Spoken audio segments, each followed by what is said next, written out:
Bloodborne Game Design. Central Yarnum, Great Levels in Gaming. Irgendwie habe ich das anders in Erinnerung.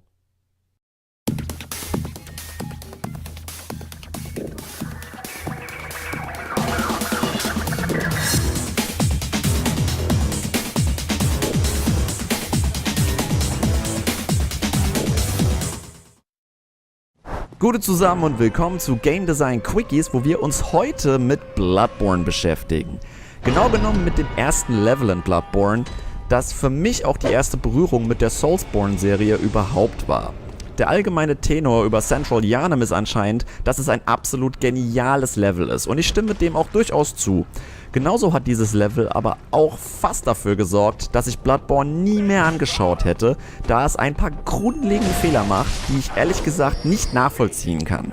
Ich werde hierbei auf einige Punkte aus dem Video Great Levels in Game Design Central Yarnum von Achievement Hunter eingehen, der das Level über alle Maßen lobt.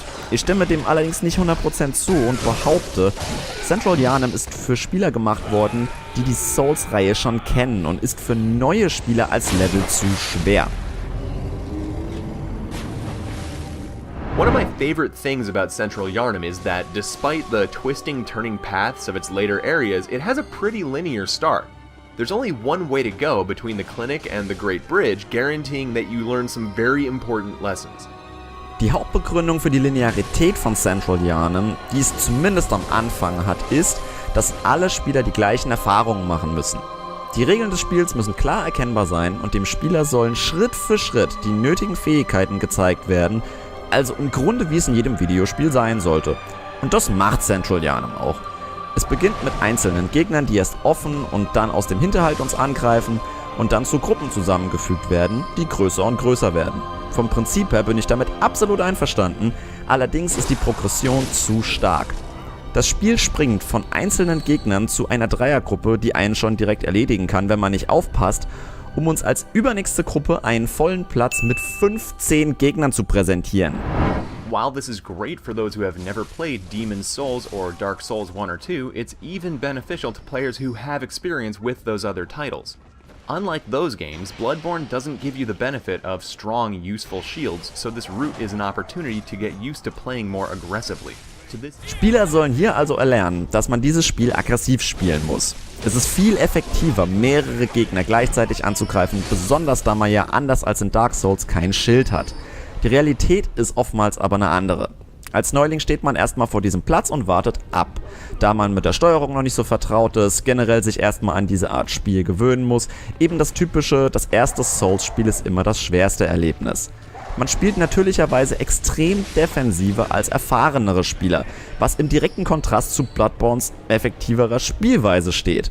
Dieses defensive Denken führt auch zu einem massiv höheren Verbrauch an Blutfiliolen und kann dazu führen, dass man eventuell keine mehr hat, was mir bei meinen allerersten Versuchen tatsächlich passiert ist. Für erfahrenere Spieler werden mehr als genug Filiolen gedroppt, aber Anfänger können hier tatsächlich in Probleme geraten. Blöderweise gibt uns das Spiel vor dem großen Platz auch noch Kiesel, mit denen wir einzelne Gegner anlocken können, was diese langsame Denkweise noch unterstützt. Es ist nett gemeint, für mich hat das aber dazu geführt, dass ich schön langsam Gegner für Gegner angelockt habe und das kostet Zeit. Viel Zeit. Und Zeit ist das größte Problem dieses Levels, denn es dauert zu lange. Vergleichen wir das mal zu Dark Souls erstem Level, dem Undead Asylum. Dark Souls konfrontiert uns erstmal mit einzelnen Gegnern, dann ein Leuchtfeuer und dann kommen wir in den Raum mit dem Asylum-Demon, vor dem wir weglaufen und dann direkt ein weiteres Leuchtfeuer finden. Daraufhin finden wir Waffen und es dauert nicht lange, bis wir die Abkürzung zum ersten Leuchtfeuer erreichen. Die Wege sind damit sehr kurz und Fehler werden bestraft, ja, aber in einem Rahmen, der einem Tutorial-Level würdig ist. Wir haben eine Chance, unsere Fehler direkt zu verbessern. Bloodborne beginnt wie gesagt genauso. Einzelne Gegner, Laterne. Aber es folgt ein ziemlich langer Schlauch bis zum ersten Boss. Während wir in Dark Souls ein Leuchtfeuer direkt vor dem Boss haben, müssen wir uns in Bloodborne erstmal bis zum Boss vorkämpfen. Das heißt, über den Hochweg, die Hauptstraße entlang zum Platz, über den Platz kämpfen, dann das Dickerchen hinter dem Tor erledigen. Oh, ja, stimmt. Wenn man als Neuling diesen elendigen Platz mal geschafft hat, dann trifft man direkt auf einen Gegner, der einen One-Hitten kann. Dann noch die Treppe hoch auf ein Areal, das man kaum einsehen kann und somit schnell in eine Falle läuft, da es dort 3 Hunde gibt. Dann die nächsten 2 Treppen hoch und dann warten noch 2 Wölfe. Das ist schon deutlich länger als in Dark Souls. Und der größte Unterschied ist, dass es keinerlei Abkürzungen oder Lampen gibt. Und Abkürzungen sind eines der elementarsten Elemente dieses Spiels. Anyway, with this in mind, I want to pick apart what factors in this level might be influencing so many players to fight the Cleric Beast first, despite it being an optional fight. The first and most immediately noticeable to me is the comparison between the path to the Cleric Beast and the other routes you can take from the Great Bridge. 2 of the paths off the bridge, through the Dark House or down the ledge across from it, either lead back to the central Yharnam lamp or down to the waterway. Even still, you may not want to go into the pitch black house for fear of potential enemies that could sneak up on you, and dropping off the ledge could be seen as too much of a risk with no clear way back. Aside from beasts and brick troll on the bridge, you could very well decide that the devil you know is better than the devil you don't, leading you to the Cleric Beast. Tatsächlich findet man besagte Abkürzung dann, wenn man die Wölfe ignoriert und in eben jenes dunkles Haus geht. Und dann hat man auch das Schlimmste hinter sich. Im schlimmsten Fall kann es aber auch passieren, dass man sich mehrfach durch den gesamten Weg bis zur Kleriker-Bestie kämpft und dann stirbt und nach ein paar Versuchen die Lust verliert, weil es einfach übertrieben lange dauert, selbst wenn man besser und besser wird.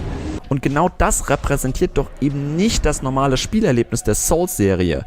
Kein Weg zu einem Boss dauert so lange vom letzten Leuchtfeuer, hat so viele Gegner im Weg oder keinerlei Abkürzungen, wie es hier dargestellt wird. Man bekommt den Eindruck vermittelt, dass man dies jedes Mal für 15 bis 20 Bosse aushalten soll.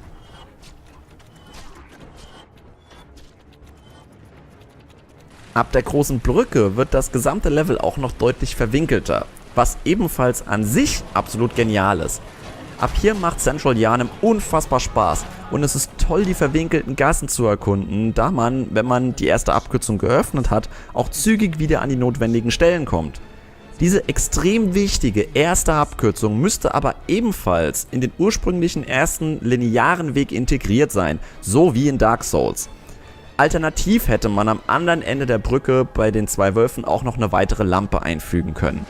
Man könnte dann in Ruhe die verwinkelten Areale erkunden und wäre so unweigerlich auf die erste Abkürzung getroffen. Leider ist dem nicht so.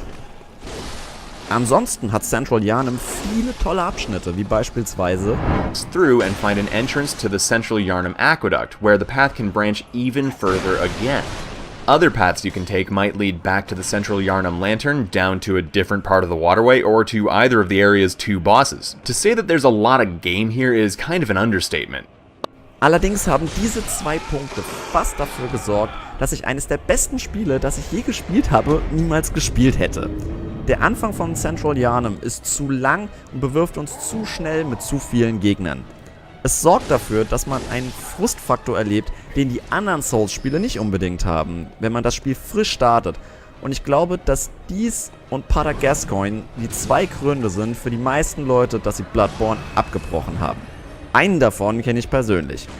Das Schöne ist, dass Bloodborne diesen Quatsch danach nicht mehr macht. Und ich es doch so lieben lernen konnte, weil ich mich durch diesen ersten Abschnitt gebissen habe.